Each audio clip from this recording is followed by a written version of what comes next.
Hola, ¿cómo están todos? Mi nombre es Úrsula Clavo y nuevamente con ustedes en nuestra charla informativa. Hoy día vamos a hablar de las medidas socioeducativas penales en referente a los adolescentes. Acompáñanos. Buen día, quien les habla, Giovanna González Llanos, estudiante de Derecho de la Universidad Señor de Zipán. Les doy la más cordial bienvenida a nuestra charla informativa, cuyo tema a tratar es la responsabilidad penal del adolescente.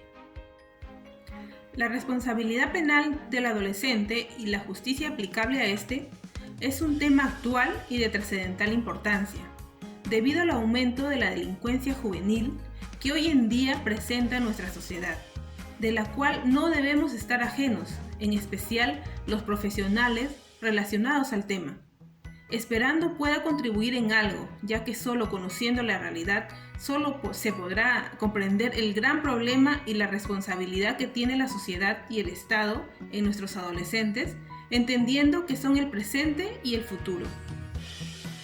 La historia de la justicia penal juvenil en el Perú surge como un proceso de aceptación y nacionalización de la Convención Internacional de los Derechos del Niño de 1989, la cual recoge el concepto de la doctrina de la protección integral del menor y el principio del interés superior del niño y del adolescente infractor, diferenciándolo del menor en estado de abandono.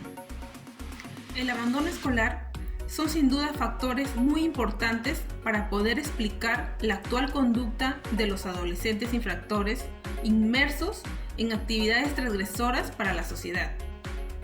El principal motivo por el cual no ha sido posible lograr una rehabilitación sostenida es que no se le ha dotado al adolescente transgresor de dos herramientas fundamentales: suficiente capital humano, nos referimos a una adecuada educación, y el capital social, es decir, relaciones familiares positivas, trabajo y redes adecuadas socialmente hablando.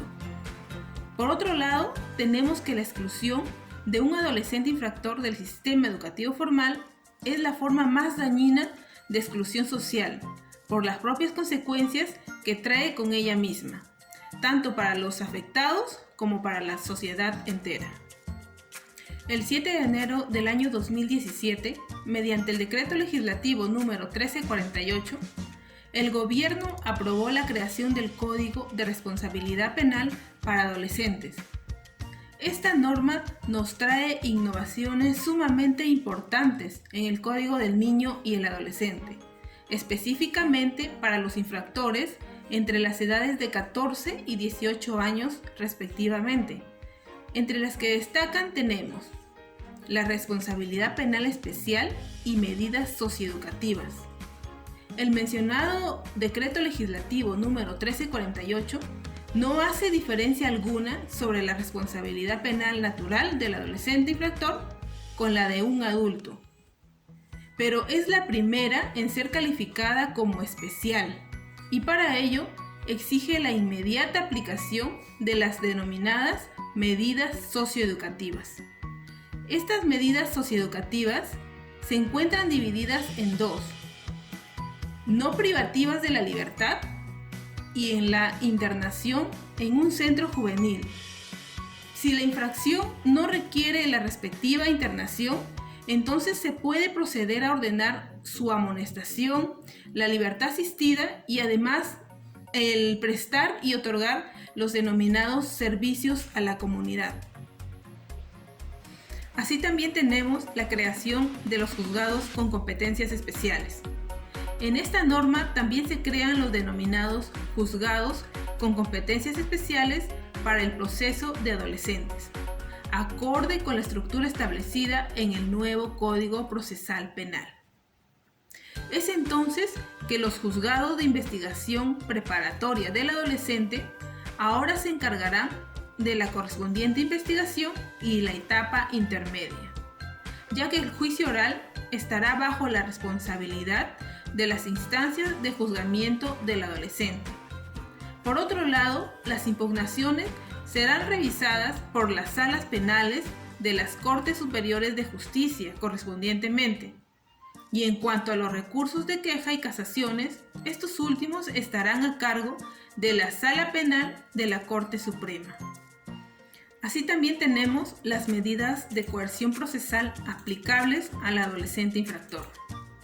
Si por alguna razón el adolescente infractor procesado se ausenta o simplemente no quiere asistir a las audiencias, aún así, si se encuentra notificado, es entonces que el juez puede imponerle las respectivas medidas de coerción procesal para entonces obligarlo a que asista. Para empezar, se procederá a la detención utilizando la vía policial, mediante el arresto ciudadano o por resolución por la flagrancia delictiva propiamente. Es importante señalar que la detención no puede durar más de 24 horas. Asimismo, tenemos también como otra medida la suspensión preventiva de derechos, como son el impedimento de salida de nuestro país, realizar también trámites laborales, impedir de aproximarse a ciertos lugares y la internación preventiva. Esto es en cuanto exista la probabilidad de fuga y la correspondiente convicción y certeza que el adolescente cometió una infracción sancionable con internación. Cabe resaltar que la internación domiciliaria y comparecencia son también factores a evaluar. Así también tenemos el desarrollo del proceso. En esta parte señalaremos que generalmente se está siguiendo la misma estructura del Código Procesal Penal del año 2004, teniendo las siguientes etapas. Una primera etapa de investigación, una intermedia donde se debatirá la acusación o por consecuente la suspensión del proceso por falta de pruebas, y el juicio oral. Cabe señalar que también se puede regular un proceso de terminación anticipada, esto es cuando el adolescente procesado asume su responsabilidad ante el fiscal a cargo del caso. De la misma manera tenemos las salidas alternativas para el proceso. Dentro de todas las medidas señaladas, también podemos rescatar que es posible que se pueda evitar un proceso judicial a través del recurso de remisión. Esto es cuando el hecho no implica mayor gravedad, entonces se puede aplicar un programa de orientación restaurativo. Por otro lado, tenemos el acuerdo preparatorio, el cual consiste en reconocer el daño por parte del adolescente infractor frente a la víctima y asumir el compromiso de reparar lo suscitado. El mecanismo restaurativo es un mecanismo importante en este proceso, pues permite una intervención especializada entre el conciliador autorizado por el fiscal, quien tiene a cargo el caso, o en todo caso, el juzgador o quienes podrán establecer el diálogo entre la víctima y el adolescente infractor. Este mecanismo restaurativo no excluye en lo más mínimo la medida socioeducativa que será aplicada al adolescente infractor. El Código de Responsabilidad Penal de Adolescentes se presenta como la primera norma de carácter integral, sistemática, autónoma y especializada en materia de justicia penal juvenil en nuestro país, que ha priorizado en su regulación el respeto de principios, garantías y derechos tanto para los adolescentes en conflicto con la ley como para las víctimas, bajo los parámetros del modelo de protección integral establecido en la Convención sobre los Derechos del Niño, reconociendo enfoques y regulando un nuevo modelo para desarrollar el proceso, que es el modelo acusatorio, que se corresponde con la referida convención. La entrada en vigencia de esta norma marca un hito en el inicio de la reforma de la Administración de Justicia dirigida a los adolescentes que infringen normas penales en nuestro país, como una respuesta óptima del Estado para hacer frente a estos fenómenos, a fin de intervenir de manera especializada, articulada, sistemática e integral y así evitar futuras carreras delictivas de quienes ahora son adolescentes, pero que mañana se convertirán en adultos. Esta intervención incide en la aplicación del enfoque restaurativo para reparar tanto a la víctima de una infracción como promover la responsabilidad del adolescente por la infracción cometida y desarrollar un tratamiento orientado a su reinserción social efectiva. Así también prioriza el abordaje integral del adolescente con el fin de determinar las condiciones personales y sociales de cada adolescente desde las primeras diligencias de investigación a fin de procurar la desjudicialización del proceso cuando sea posible aplicar salidas alternativas con determinados adolescentes o aplicar medidas socioeducativas que acompañadas de un tratamiento diferenciado incidan en los factores de riesgo que motivaron la comisión de las infracciones y permitan desarrollar una intervención individual adecuada con el adolescente que requiera una atención mayor para las condiciones que posee. Es preciso destacar que esta norma fue impulsada por el Ministerio de Justicia y Derechos Humanos y constituye el resultado del trabajo multisectorial y articulado realizado por representantes del sistema de administración de justicia, como son el Poder Judicial, el Ministerio Público. Con respecto a la distribución de etapas en el proceso de responsabilidad penal del adolescente, la norma que se propone contempla 3 etapas claramente definidas: la etapa de investigación preparatoria, etapa intermedia y la etapa de juicio oral. Sobre esta última se establece una figura que resulta novedosa en nuestra legislación, como es la censura de juicio. La misma implica la división del juicio oral en 2 fases. La primera, en la cual se determinará la responsabilidad del adolescente, y la segunda, en la que se determinará la medida socioeducativa a aplicar en caso de determinarse su responsabilidad. Para esta segunda fase resulta determinante el informe del equipo técnico interdisciplinario del Poder Judicial, según el cual, valorando las circunstancias personales y sociales del adolescente, se podrá orientar el juez respecto a la medida eficaz, idónea y proporcional con el hecho cometido. A este respecto, cabe agregar que para el desarrollo de las etapas se busca dar impulso a las audiencias, garantizando con ello uno de los principales derechos que asiste a los adolescentes en un proceso, como es el derecho a ser oído. Este mismo derecho se ve garantizado a lo largo de la norma en diferentes espacios en los que prevé la participación del adolescente a través de mecanismos como la autodefensa del acusado, que implica que el adolescente exponga lo que estime conveniente a su defensa por el tiempo fijado por el juzgador. Ciertamente serán las audiencias el espacio estelar en que los operadores de la Administración de Justicia puedan tomar contacto con los adolescentes, sea para imponer una medida o sea para variarla, revocarla o cesarla. Ello sumado al aporte técnico de los equipos multidisciplinarios permitirá a los jueces resolver sobre personas y no sobre expedientes, como se viene desarrollando mayoritariamente en la actualidad.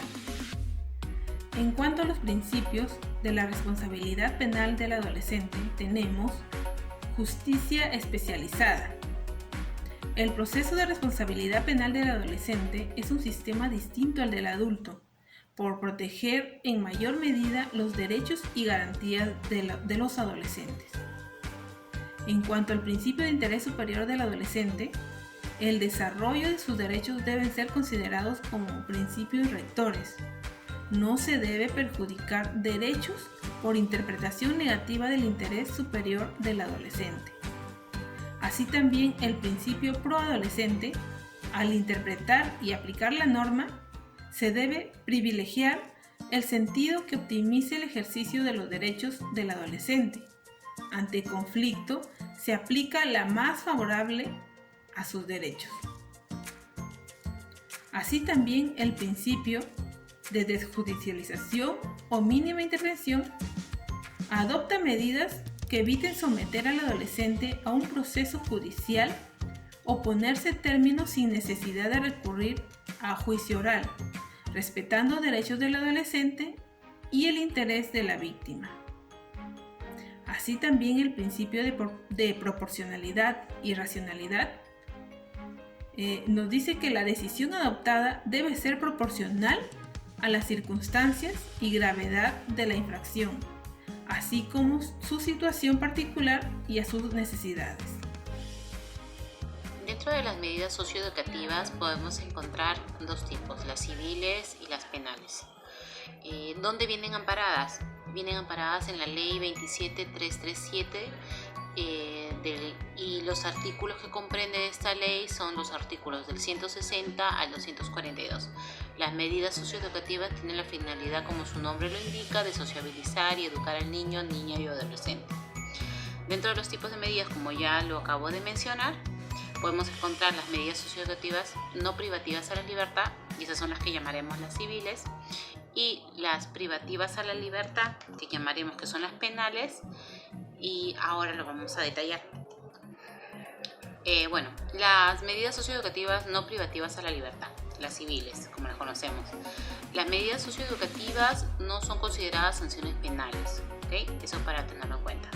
Sino, como su nombre lo indica, son medidas orientadas a educar al menor y buscar que lo comprendan los valores de nuestra sociedad. Para ello, lo cual el Código de Responsabilidad Penal del Adolescente, aprobado mediante el Decreto Legislativo 1348, donde nos indican que las medidas socioeducativas cumplen una función pedagógica positiva y formativa que tienen como finalidad resociabilizar y reintegrar al adolescente a una sociedad.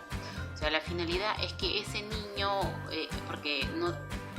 ese adolescente tiene que reintegrarse a una sociedad, tiene que volver a ser un niño de bien, una persona de bien, y no infringiendo o cumpliendo o haciendo caracteres o comportamientos que no están acordes dentro de una sociedad que tiene que mantener un orden.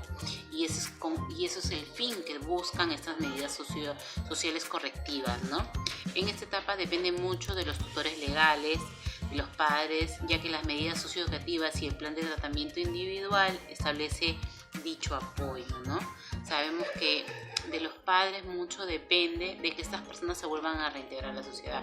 Ahora, si viven dentro de un mismo ambiente que lamentablemente ya está corroído por el mismo, o sea, padre ladrón, madre ladrona, o cualquier otro tipo de vicio o mala conducta, es obvio que el niño por lo general puede caer en eso, y si ya cae en esa conducta, no van a pretender que esas mismas personas traten de reintegrar en la sociedad cuando ellos en todo momento infringen estas normas, ¿no?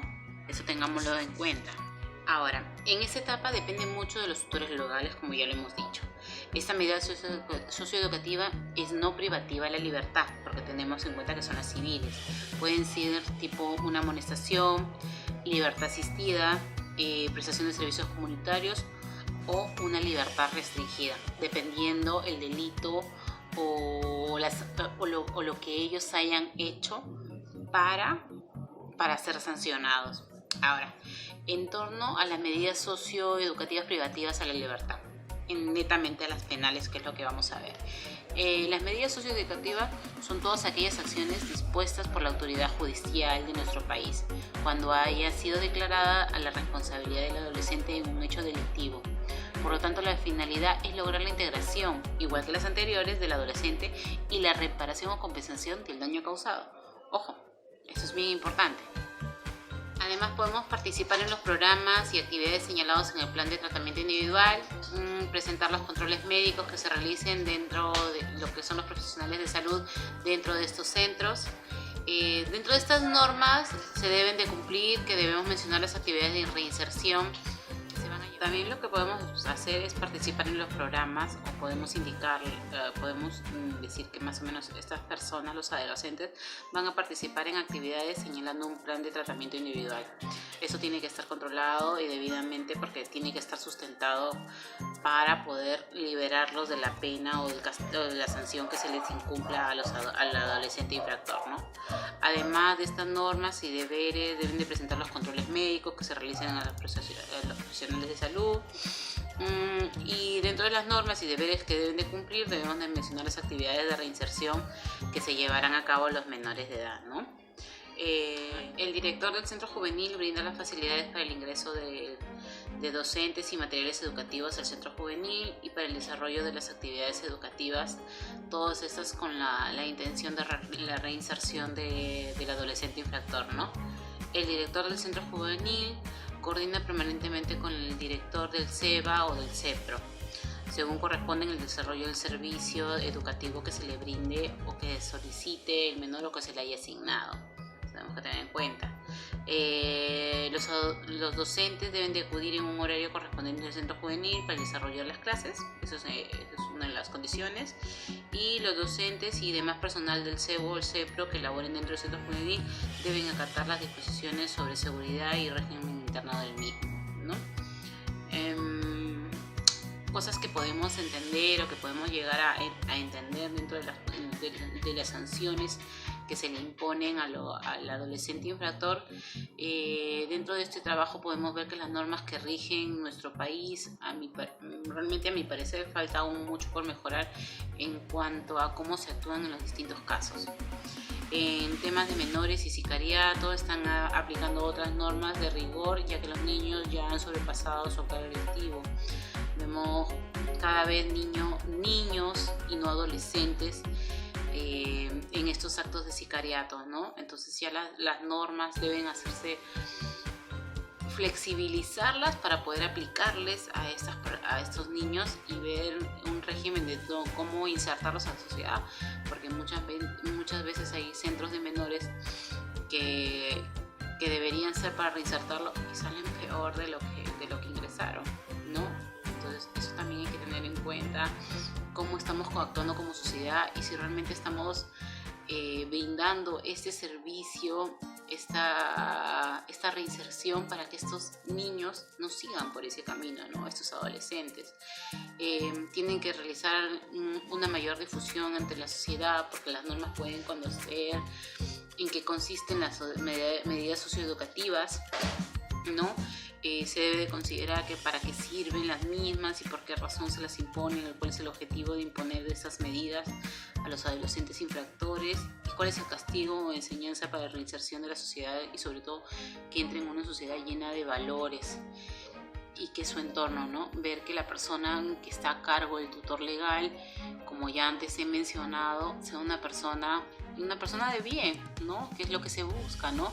Que sea un ejemplo a seguir para esos niños, ¿no? Que no sigan en este camino delictivo, sino que al contrario, sean personas de provecho y en general para su propio bien, ¿no? Se ha concluido sobre el tema que el adolescente puede ser sujeto activo en la realización de un acto reprochable por la sociedad y calificado como delito o falta. El proceso o investigación penal del adolescente infractor tiene características muy especiales.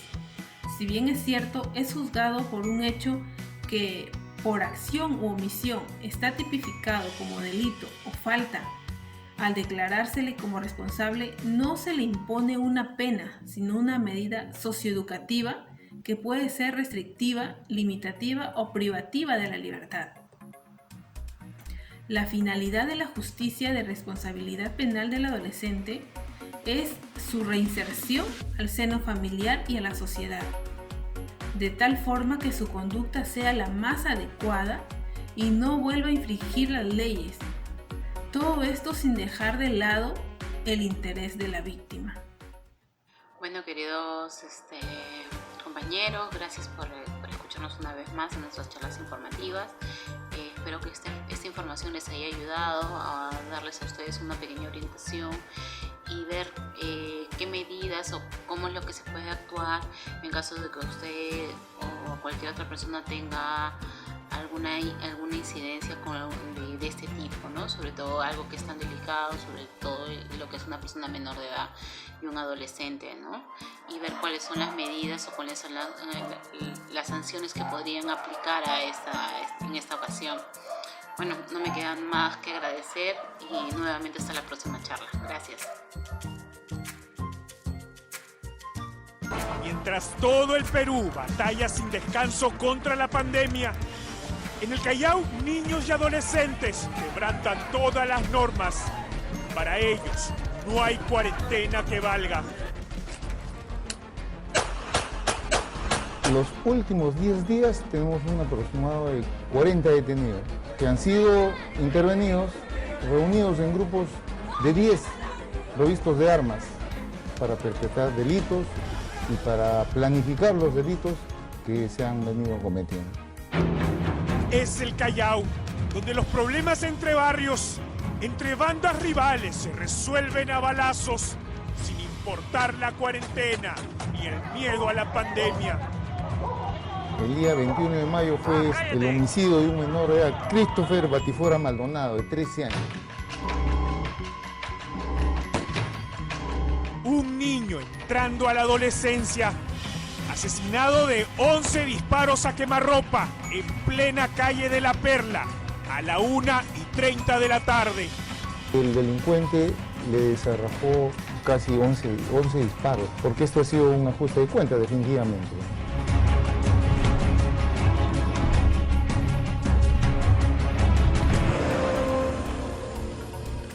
Esta noche, en Panorama, imágenes inéditas de la caída de los terribles del Callao. Delincuentes chalacos, poseedores de diversas denuncias, cayeron mientras celebraban el cumpleaños de su jefe, menor de apenas 17 años. Ahí está.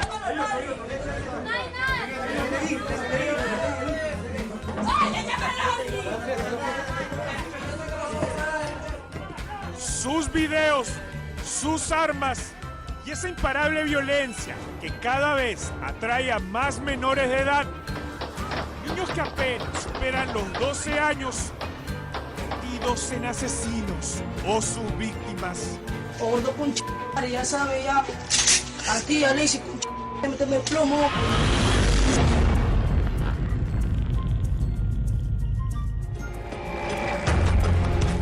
Imágenes que describen ese poder de fuego.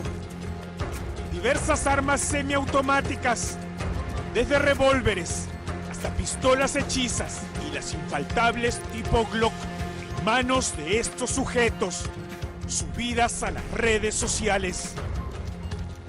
Este sujeto que posa orgulloso en ese gesto de ganador que le da el poder de llevar un arma en la cintura, tiene apenas 17 años. Para la policía, sería el cabecilla de los terribles del Callao.